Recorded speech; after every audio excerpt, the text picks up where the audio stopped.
Tuurlijk is het. Schoon lachen, hè, want dat is serieus. Jij zit hier te gast in Overijse en jij zit van Turnhout of zo, Alp Turnhout. Ik ben nog met kleinkinderen al. Er komt er altijd maar bij, dus soms ben ik zo'n beetje de bij. Ondertussen heb ik ook onze bedrijfshond gezien waarschijnlijk. Dat beestje. Normaal moet hem van onder naar boven verwelken. Hoe komt dat? Ja, dat wil niet zeggen dat je muizen hebt, dat zou kunnen natuurlijk. Maar in de meeste gevallen zijn dat van die dikke vliegen. Wij zeggen daar bromvliegen tegen, vloggenvliegen. Maar wel, die kunnen ook een schijn bevruchten. Ik zei, why not? Ik zeg, ja, waarom niet? Ik zeg, with money, I cannot making you grass. Ik zeg, met geld kan ik geen nieuwe kruisingen maken. Hè? I understand, die had het begrepen. Ik zeg tegen mijn Duitse collega, daar zijn we vanaf van die schade. Enfin, van achter het op.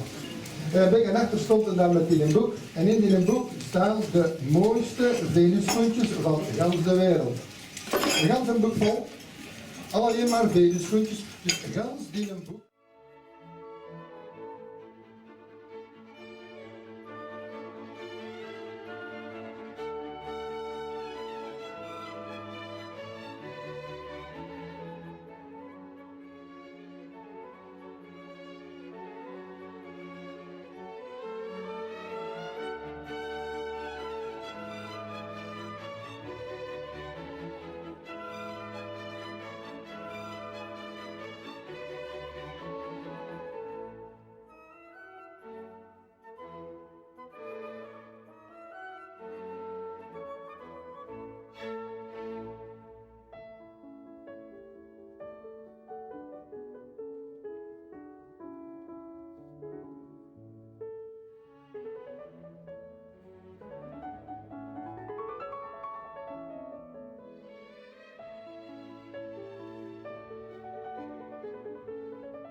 Dat eind 1700 is, komt het einde van de grote safraanteelt eigenlijk in Frankrijk terecht. Waarom? Waarom zijn de mensen de revolutie gaan doen op de velden? Kijk eens.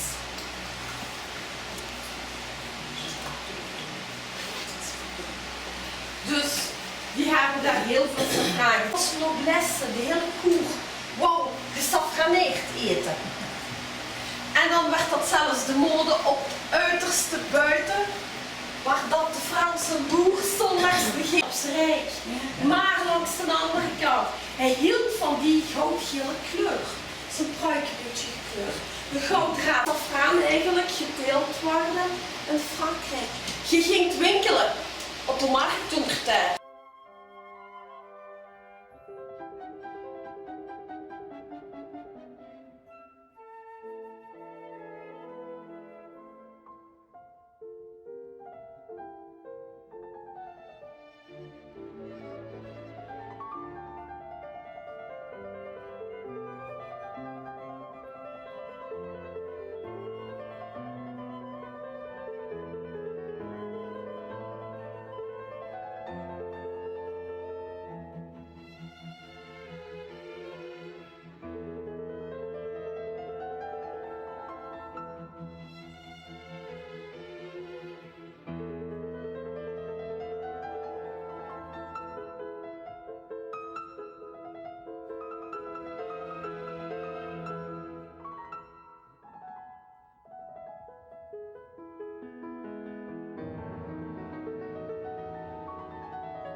Eric, ce sont des crocus.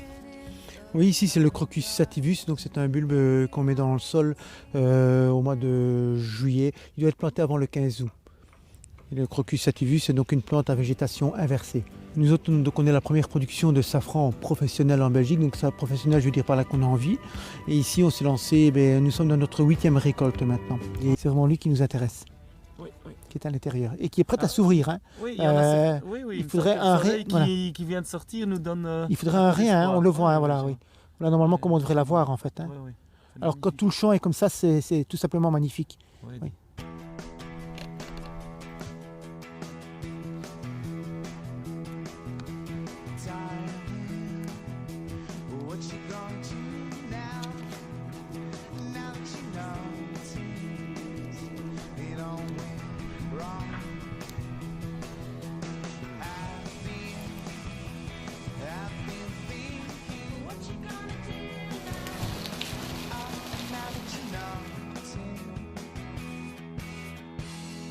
On passe à la deuxième étape. Bon, ici, il n'y a pas énormément, hein, mais bon, on va faire comme ça.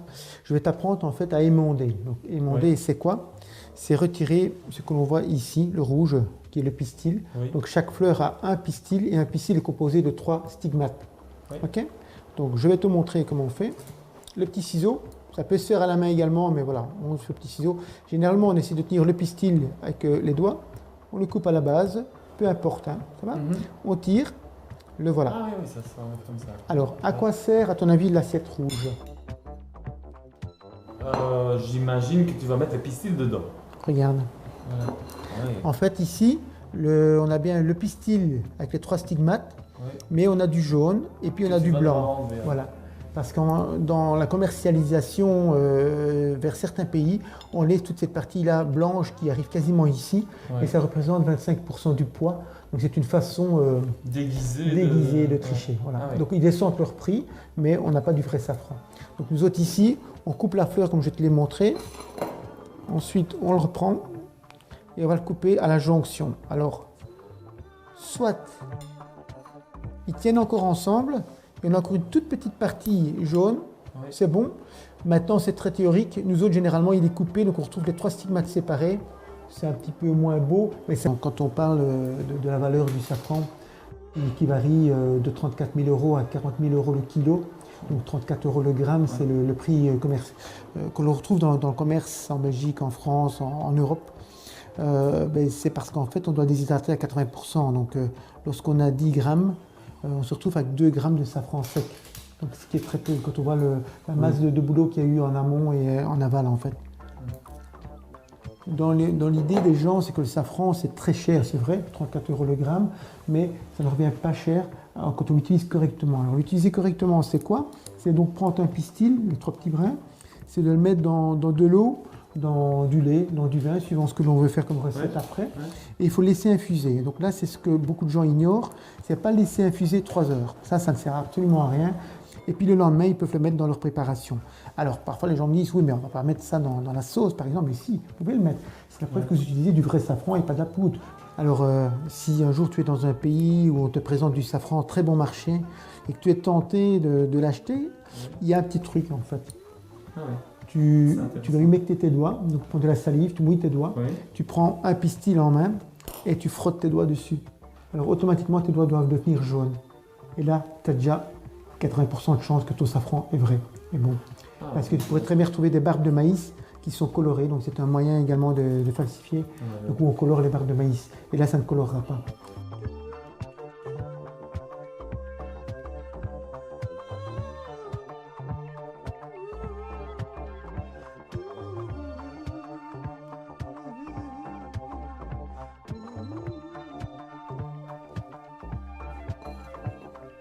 On a quelques pistils. Oui, oui. Donc maintenant, qu'est-ce qu'on va faire? Donc en fait, on va le mettre ici pour être pesé. Donc ici, il est toujours frais. Hein. On fait attention de ne pas en perdre, puisque c'est quand même une belle petite valeur. Hein. Voilà. Je ne sais pas au poids qu'on va arriver. Voilà. On est à 3 grammes 125, c'est ça? Donc généralement, pour avoir un calcul facile, on part avec 5 grammes, voire 10 grammes, moins 80%, donc c'est soit 1 gramme ou 2 grammes qui restent. Donc ici, on est à un peu plus de 3 grammes, donc à mon avis, on va tourner un petit peu en dessous d'1 gramme quand même.